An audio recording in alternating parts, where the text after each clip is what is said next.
दोस्तों, जिस प्रकार से हर एक मुस्लिम के घर में उसकी कुरान और हदीसें होती हैं, हर एक सिख के घर में उसका गुरु ग्रंथ साहिब होता है और हर एक ईसाई के घर में बाइबिल होता है, क्या उस प्रकार से हर हिंदू के घर में उनके धार्मिक ग्रंथ मिलते हैं?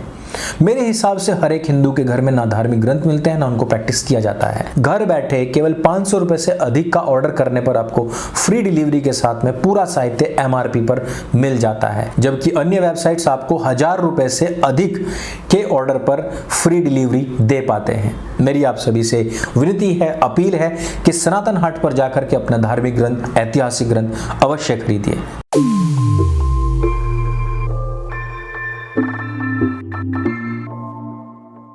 नमस्ते दोस्तों, आप सबका एक बार फिर से स्वागत है आपके अपने YouTube चैनल सत्य सनातन में। आज की जो बड़ी खबर है उसके विषय में हम बात करते हैं। चंडीगढ़ के अंदर अभी तक जो अपराधी पकड़ी गई थी उसके मोबाइल से तकरीबन 12 वीडियो मिले हैं जिनको उसने MMS के रूप में वायरल किया है। वो लड़कियां, वो बहन बेटियां जो हॉस्टल्स में पढ़ने के लिए जाती हैं, उनके नहाते हुए वीडियो बना करके अपने मित्रों को भेजे गए, जहां से वो वायरल किए गए हैं। अब आप खुद सोच सकते हैं कि पढ़ाई का क्षेत्र, पढ़ाई का जो महकमा है वो कितना सुरक्षित है।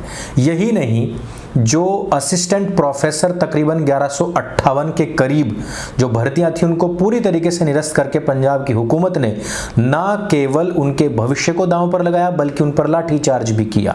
दारू पी करके पुलिस वालों लगता है कि उन विद्यार्थियों की या कहिए कि असिस्टेंट प्रोफेसर्स की इतनी धुनाई, इतनी कुटाई, इतनी पिटाई की है कि वो सारे के सारे अधमरे हो चुके हैं। अधमरा तो यहाँ का CM भी है और उसको जर्मनी में दिल्ली आने वाली लुफ्थांसा फ्लाइट से निकाल करके बाहर फेंक दिया गया है। आम आदमी पार्टी अभी तक यही कहने में लगी हुई है कि वीडियो फेक है।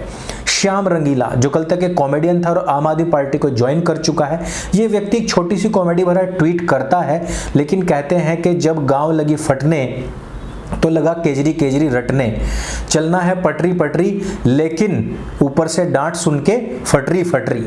यह जो हालात आज की तारीख में स्वतंत्र लोगों की है या कहिए कि कॉमेडियंस की है, उस स्थिति को देखते हुए यह स्पष्ट हो जाता है कि केजरीवाल क्यों अपने इस दिल्ली राज्य के अंदर पुलिस को अपने अंडर चाहता था। पंजाब की पुलिस कहीं पर भी जाकर के महामहिम केजरीवाल जी या कहिए कि राजनीति या आप कि ये जो नए पैगंबर, नए नबी पैदा हुए हैं केजरीवाल साहब, उनके खिलाफ यदि कोई कुछ भी करेगा तो वो तुरंत ही वाजिबुल कत्ल, काफिर, मुशरिक घोषित करके उसकी हत्या का जो फरमान है वो निकाल दिया जाएगा। तो आज हम जो मुख्य बात करने वाले हैं वो तो यही करने वाले हैं, किस प्रकार से भगवंत मान को ना केवल फ्लाइट से निकाला गया बल्कि भारत के ऊपर यह एक बहुत बड़ा धब्बा है। लेकिन साथ ही साथ कुछ और खबरें हैं मेरे पास में जो आप तक मैं फटाफट पहुंचाना चाहता हूं। सुरेश रैना जी के रिश्तेदारों का जो हत्यारा था एक मोहम्मदीन, वो गिरफ्तार हो गया है। केरल के अंदर RSS के कार्यकर्ताओं की जो लगातार हत्याएं हो रही थी उसमें अभी तक तकरीबन 27 लोगों की गिरफ्तारी हुई, जिसमें से कि 9-10 लोग SDPI के हैं। PFI का जो सचिव है वो अभी अबू बकर नाम से पकड़ा गया है। 40 साल का एक प्रौढ़ व्यक्ति जो कि जोमेटो का डिलीवरी मैन है, वो एक घर में डिलीवरी करने के लिए जाता है और वहां पर 19 साल की लड़की को किस करके बोलता है, अंकल हूं, कभी भी कोई भी दिक्कत हो तो मुझे बताना। ये वो कौम है जो फोटोज नहीं छोड़ती है। ब्यूटी पार्लर के सामने लगी हुई या फिर किसी नोटिस बोर्ड पर लगी हुई फोटो तलक को ये ठरकी कौम के लोग नहीं छोड़ते हैं। पिछले दिनों आपने देखा होगा किस प्रकार से कुछ कुख्यात पत्तलकारों ने एक मामले को बड़ा उछाला था कि किसी हिंदू व्यक्ति ने कह दिया था जोमेटो या स्विगी में कि मुझे मुस्लिम व्यक्ति नहीं चाहिए कि वो जो मेरा डिलीवरी का सामान लेकर के आए, क्योंकि वो लोग थूकते हैं, झूठा करते हैं। ये जाहिर सी बात है कि वो भोजन में थूकने की एक सनक है उन लोगों को, पीछे से ही बताया गया है। लेकिन उसको लेकर के कितना गलत तरीके से प्रस्तुतिकरण किया गया था। लेकिन आज जो 40 साल का एक ठरकी व्यक्ति 19 साल की लड़की के साथ में यह कार्य कर रहा है, उस पर एक भी कुख्यात पत्तलकार बोलने के लिए तैयार नहीं है। तो अब हम शुरुआत करते हैं भगवंत मान से। भगवंत मान जी जो हैं जर्मनी गए थे, ठीक उसी प्रकार से एक महत्वाकांक्षी परियोजना के तहत गए थे, जिस वजह से अरविंद केजरीवाल सिंगापुर जाना चाहते थे, या फिर उनके नेता मंत्री लोग जो हैं वो बैंकॉक जाना चाहते हैं, या उनके जो शिक्षा मंत्री हैं वो दारू के जो ठेके हैं उनको खोलने में जितनी उनकी रुचि रहती है। तो अभी हमने पिछले दिनों एक वीडियो देखा था जिसमें अरविंद केजरीवाल चीख चीख करके कह रहा है कि बहुत बड़ी कुर्बानी हमारे भगवंत मान साहब देने जा रहे हैं। वो जो बहुत बड़ी कुर्बानी होती है दोस्तों, वो ये होती है कि 1 जनवरी सन 2022 से हमारे भगवंत मान जी दारू को हाथ भी नहीं लगाएंगे। 1 जनवरी के बाद से मैं दारू को हाथ नहीं लगाऊंगा। लेकिन हमने उनको कई बार देखा है कि वो दारू में मग्न मिले हैं, पूरी तरीके से बहे हुए मिले हैं, और कई बार उनको इसी प्रकार से पकड़ा गया है। लेकिन अपने देश या प्रदेश के अंदर तो उन्होंने खूब बेइज्जती कराई है, संसद भवन में जाकर के बेइज्जती कराई है, या फिर कहिए कि अपनी जो विधानसभा है उसमें भी पी करके बैठते थे। लेकिन अब पानी जो है वो सर के ऊपर से गुजर चुका है, जिस समय पर वहां के खुद अखबारों ने इस बात की पुष्टि की है। जो शेड्यूल्ड डिपार्चर टाइम था उससे देखिए 4 घंटे से अधिक टाइम लिया कि इस महामहिम पंजाब के जो मुख्यमंत्री हैं इनका वेट करने में 4 घंटे से ज़्यादा का समय लिया उन्होंने। और जब वो व्यक्ति आया तो उसके मुंह से इतनी तेज बात आ रही थी और उसको खड़ा नहीं हुआ जा रहा था उससे। रिपोर्ट में देखिए वो कह रहे हैं कि स्टीडी, यानी कि वो आराम से अपने कदमों पर चल तलक नहीं पा रहे थे, खड़े तलक नहीं हो पा रहे थे। ऐसे समय में उनको लात मार करके फ्लाइट से बाहर कर दिया गया। वेट भले की, लेकिन उन्होंने अपने नियमों को ताक पर नहीं रखा। बहुत सारे इधर से फ़ोन गए, बहुत सारे कॉल्स गए कि उनको बिठा लीजिए, उनको ले आइए, बहुत सारे महत्वपूर्ण फीते उनको यहाँ पर काटने हैं, ठेकों के या कहिए डिस्टिलरीज के। लेकिन उन्होंने एक भी नहीं सुनी। वो अपनी जनता के साथ में कोई खिलवाड़ नहीं करना चाहते थे, अपने मानकों के साथ में कोई कॉम्प्रोमाइज़ नहीं करना चाहते थे। उन्होंने निकाल करके बाहर कर दिया। तो केजरीवाल साहब जो 1 तारीख को ये बात बोल चुके थे, अब तकरीबन 9 महीने से ज़्यादा का समय गुजर चुका है। 9 महीने में बच्चा पैदा हो जाता है, लेकिन यहाँ पर एक अच्छा मुख्यमंत्री तलक पैदा नहीं हो पाया है। तो अरविंद केजरीवाल कहाँ मुंह छिपा करके बैठे हैं उसके विषय में बात करते हैं।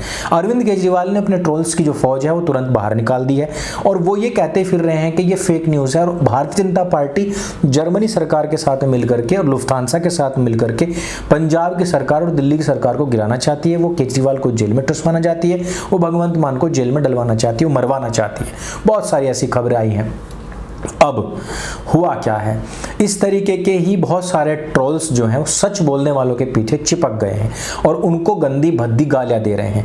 अब श्याम रंगीला नाम का एक छिछोरा कॉमेडियन आया है। श्याम रंगीला नाम का ये छिछोरा कॉमेडियन वैसे तो नरेंद्र मोदी जी की मिमिक्री करने से उभरा था, लेकिन बाद में धीरे धीरे इसका जो है बिजनेस नहीं चल पाया, उस प्रकार का इसको अटेंशन पार्टी में नहीं मिल पाया।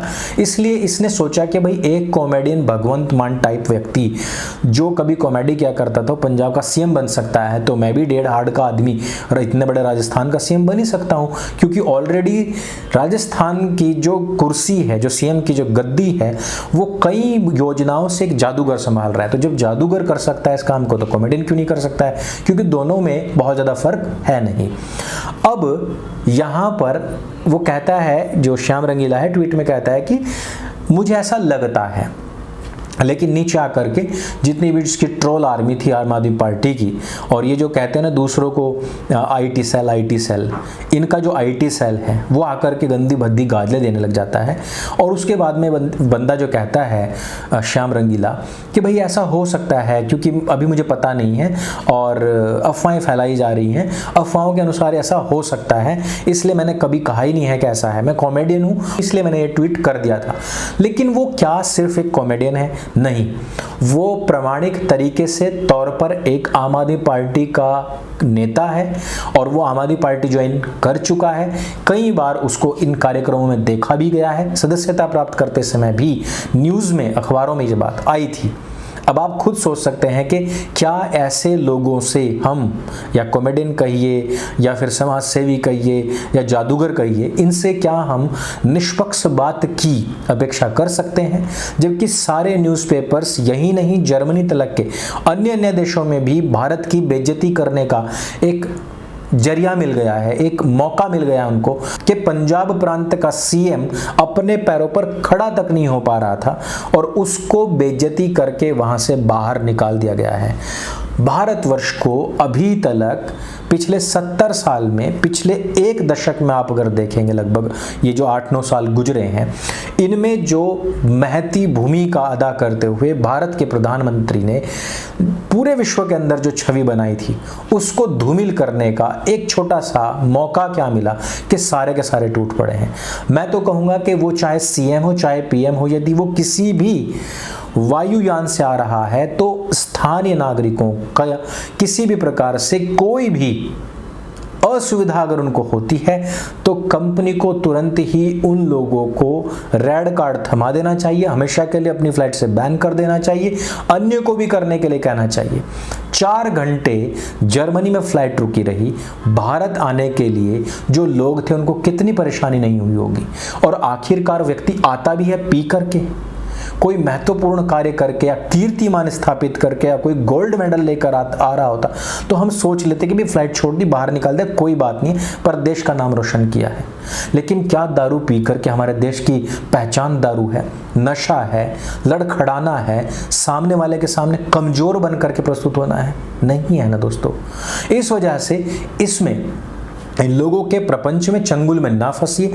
जो सच है, सच को सच मानते हुए ऐसे लोगों का बहिष्कार आरंभ कीजिए। तो इस वीडियो में सिर्फ इतना ही। अगर ये वीडियो आपको जानकारी से भरपूर लगे, अच्छी लगे तो इसको सबके साथ में शेयर अवश्य करें। मेरे संग बोली सत्य सनातन वैदिक धर्म की जय। जय हिंद, वंदे मातरम।